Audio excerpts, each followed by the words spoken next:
Hi everyone, Mr. Schnapper here. I hope that you're all doing well, and today we're going to be talking about Google Meet. Now, if you're familiar with Skype or Zoom, which are video conferencing applications, Google Meet is pretty much the same idea, with the exception that it's a Google product, and there are many other Google apps, and so the possibilities are endless, okay? Couple of warnings before we get started is that if you're going to be using a handheld device, what you're going to see on a screen might be different.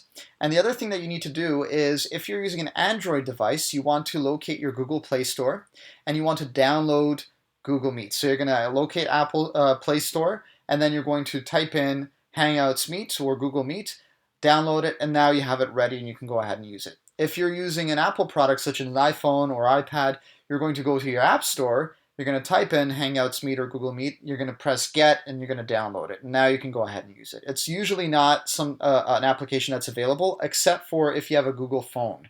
That's different. It's already on there. Okay. If you're using a PC or a laptop, things are a lot easier. What you need to do is you navigate to a web browser of your choice. I'm using Google Chrome.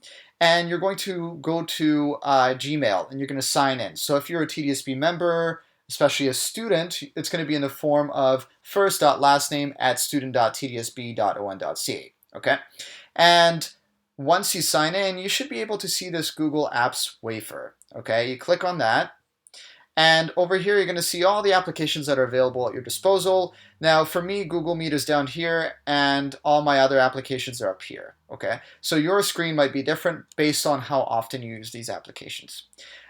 Before we get into the whole how to use this application, I'm going to show you how to set up a meeting, and you can do that through your calendar, which is extremely handy. So let's click on the calendar right over here, and we're going to click Create, and we're going to give our meeting a title. So we're going to call it Meeting 1, for instance, okay? And now we're going to decide which day and what time we're going to have the meeting. So let's say we're going to have it on the 15th, and we are going to do this at 11 a.m. until 11:45 a.m. And here you're going to add your guest. So you're going to click on that, which I'm not going to do because it's going to show all the other email addresses that I have. And then you're going to type in the email addresses that you would like to invite to this meeting. And then the most important part is clicking over here. Okay, so once you click over here, you don't really have to worry about the adding rooms or location unless you're physically meeting somewhere, but the most important part is clicking Add Conferencing. And once you add conferencing, it's going to automatically show that, hey, I scheduled a Hangouts Meet for you. And if you're curious as to what the code is, you click on the downwards arrow, and then you click on the pen tool or pencil tool right over here, and this is your meeting ID. So once everything's ready and you have everything set up, you click Save, and it's going to prompt you to, do you want to have emails sent out with invitations for this meeting to the recipients that you wrote in under Add Guests? You click Yes, and then it's going to send it out. Okay, that's all great. That's done. So we're going to go out of here. We're going to discard this because we don't need to do anything with it so far. Just make sure that for you, if you're making a meeting, you press Save. Now I'm going to go to Meet right over here. I'm going to click on it. And I'm going to click on Join or Start a Meeting. Now again, if you have a code already, this is where you put it. But otherwise, you can go ahead and give this a title. So I'm going to call this Meeting 1. I'm going to click Continue. Okay. And here I am on the screen right now, as you can see me. And I can go ahead and turn off my camera by clicking on here, which says turn off camera, and instead it's going to project an avatar for the recipient who's watching. Or you can turn off the audio as well. Now they can't hear you. Only reason you can hear me is because I'm using a screencasting built into my MacBook. Okay, and now we're going to toggle this off so that we can continue and resume. Other things that you can do is if you click on the bottom right-hand corner right over here, there's an option to turn on captions. Now this is useful if you have a parent or a student that's hard of hearing and they want to be able to read something, or maybe a parent or student who are learning English could be useful as well, right?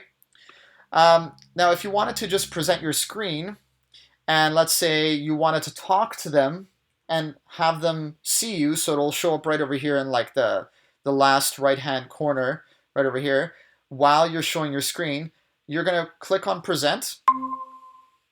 and it's going to ask you which screen do you want to use. So in my case, I'm using a laptop. There's only one screen, but if you're a gamer or somebody who has multiple screens, it will show up all the screens that you have available.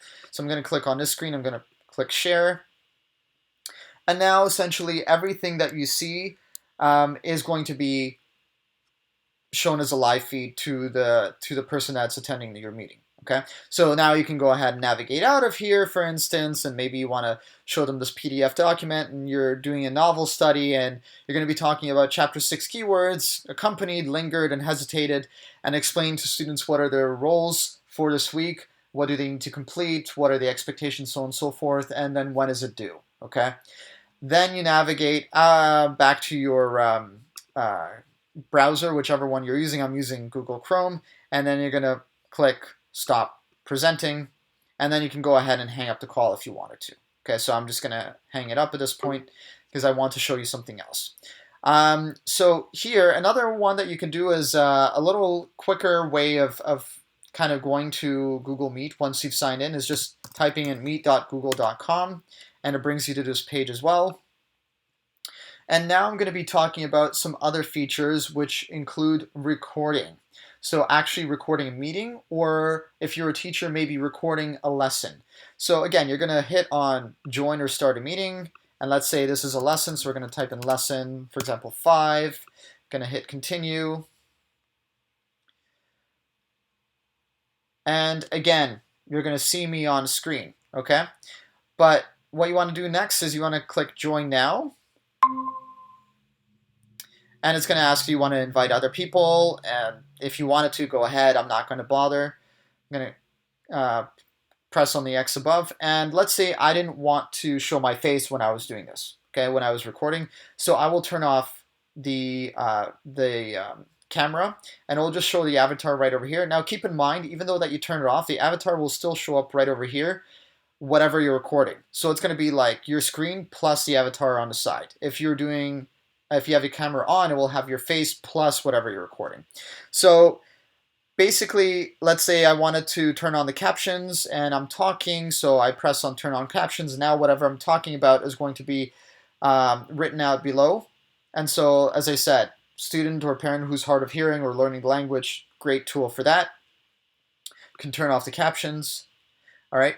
And let's say I wanted to show a particular window. I can click a window right over here and it will show what's available. So it could be like maybe a Microsoft Word file that you have open, or a PDF, and so on and so forth. Or you can do your entire screen. So I'm going to do my entire screen, for instance. And again, it's going to ask you, do you want to share your entire screen? You click on the screen that you want to select, and you click share. And basically now the people who are either at your meeting or the lesson that you're recording is going to record your screen plus your avatar, or if you have your camera on, then your face as well. Okay, and now you can go ahead and let's say add a tab and go to a different website and show the students or whatever what they need to do, or you can navigate all the way out of here and, like I said, go back to this and say, okay, well, here's what we're going to do for this week. We're going to do chapter 6 keywords, and I need you to, complete these words, and then you're going to go to chapter 5 and so on and so forth, finish the questions. Now, the question that you might have is, how do you record it? Okay, so this is how you record it. You click over here in the bottom right-hand corner where there are 3 dots, and you hit record meeting. So keep in mind, what you want to do is you want to have this all ready before you record, because there is no pause button here. So if you're a person who's shy, or you feel like you need to have a bit more time to get things together, do it before you press on record meeting, because as soon as you click record meeting and you don't have everything ready, then it's going to show everything in the background, maybe files in the desktop background that you didn't want students to see, and so on and so forth. So have everything ready.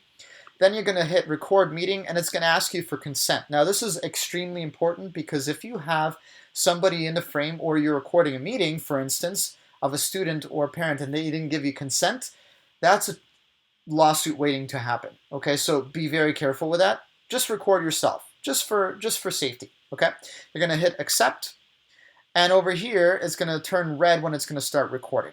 Okay, so you're just going to wait a few seconds, and now it's recording. So don't start talking until you see that it turned red. And now it's going to start recording, and let's say I wanted to turn back my camera on. Now it's going to have my camera back on, and it's going to, in the actual video, it'll be, the recorded video will be right over here, and then your screen will be right over here, whatever you recorded, okay? And when we're done recording, we go back here at the bottom right-hand corner, we click on the three little dots, and we press stop recording. And it's going to ask you, it's going to prompt you, are you sure you want to stop recording? You press stop recording. And what's going to happen now is you're going to have to wait a few minutes. And the reason I say that is because it doesn't automatically have it on your desktop as a download. What's going to happen is Google's going to render this, and they're going to send you a notification through your Gmail that they finished rendering, and it will appear in your Google Drive for you to access. So once it's rendered, you're going to locate your Google Apps again. You're going to click on it, and you're going to click on Drive. It's going to open up Google Drive right over here.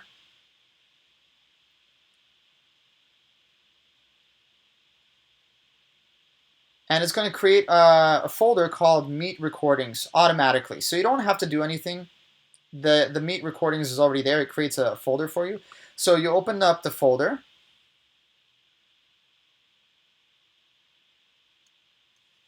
Okay. And it has all of these recordings that it's done before. Okay. Now, how do you share it, you might ask? Okay. Very, very good question. Very simple answer. If you're using a Mac computer, you're going to press left on your trackpad, and it's going to give you these options to share directly, which means you add the email address of students or whoever you want.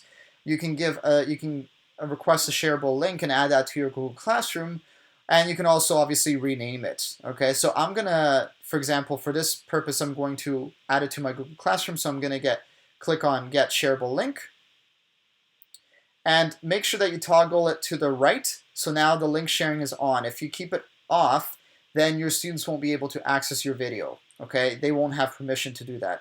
Now, if you're doing this with a PC, you right-click, okay? You right-click to get to the shareable link menu. I forgot to mention that. That's just a little tip. Now, you're going to go back to Google Apps, and you're going to open up your Google Classroom, and keep in mind when you get the shareable link, you don't have to copy and paste it. It automatically copies it for you, okay? So now you're going to go into your Google Classroom. You're going to open it up, and let's say you wanted to share right over here. You can click right over here, and you can go ahead and press Command V at the same time on a Mac or Control V on a PC, and it will automatically paste it. And you can go ahead and post. Now your students can see that pre-recorded lesson or meeting or whatever you wanted to share with them. Okay, I hope this was extremely helpful, and give it a try. See what you can do with it. Again, stay safe, and I wish you all the best. Take care. Bye.